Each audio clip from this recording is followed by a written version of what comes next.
अमल तस्फिया या तस्फिया का बयान यानी स्टडी ऑफ क्लैरिफिकेशन।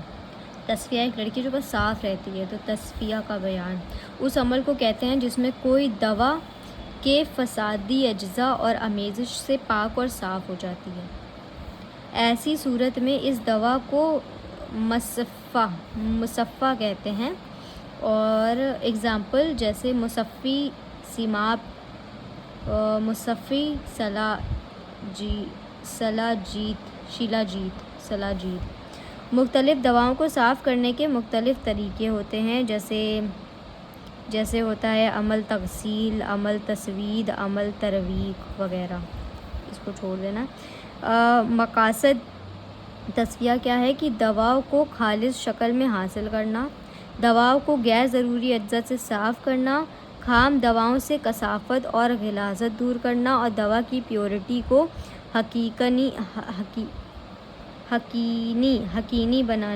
यकीनी बनाने के लिए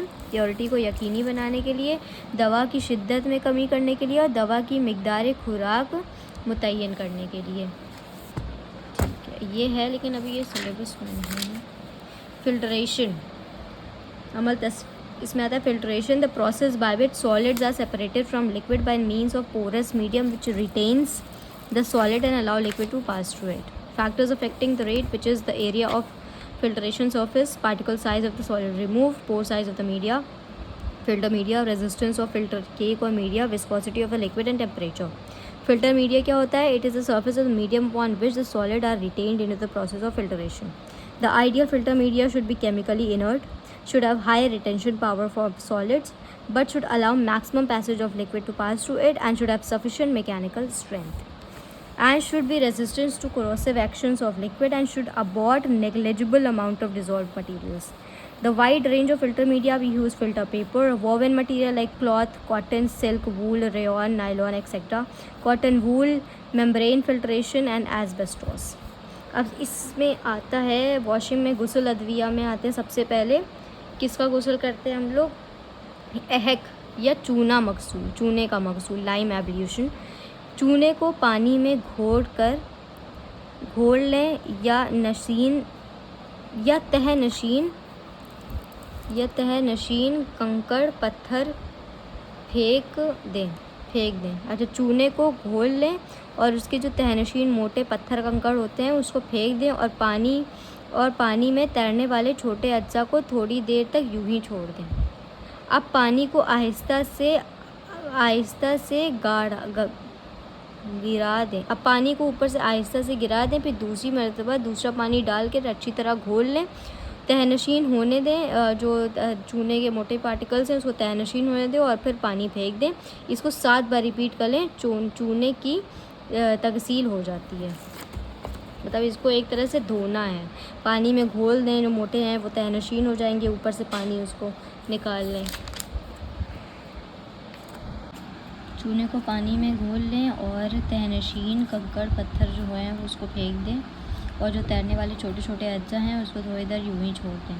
अब पानी को आहिस्ता ऊपर से गिरा दें और फिर दूसरी मरतबा दूसरा पानी डालें और उसी तरह के घोल दें, तहनशीन होने दें और फिर पानी फेंक दें। इसको 7 बार रिपीट करें। इस तरह चूने का तग़सील हो जाएगी। फिर है गुस्ल हिजरियात या स्टोन एब्ल्यूशन। पानी में घरल कर लें पहले, फिर जो बड़े अज्जा हैं वो तहनशीन हो जाएंगे, छोटे अज्जा पानी में तैरते रहेंगे। फिर दूसरे पानी में फिर पानी फेंक दें, फिर उसको दूसरे पानी में डाल दें।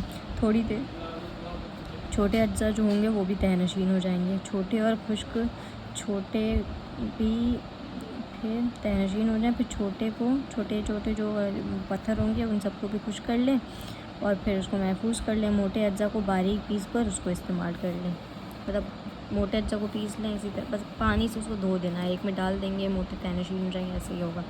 फिर घी को कैसे करेंगे? रोगन ज़र्द मकसूल पानी में डालकर खूब मिलाएं घी को, फिर छान कर अलग कर दें। इसको रिपीट करें दूसरे पानी में, फिर इसको 3 बार रिपीट करें। इसको पानी में डालकर खूब मिलाएं, फिर उसको छान लें, फिर इसको दूसरे पानी में मिलाएं, फिर इसको छान लें, इसको 3 बार मिलाएं, फिर ऐसे हो जाएगा। लुक मकसूल पूरा नहीं है, वैसे ये है। लुक की लकड़ी और तिनकों को साफ़ कर लुक को पीस लें। इतना ही।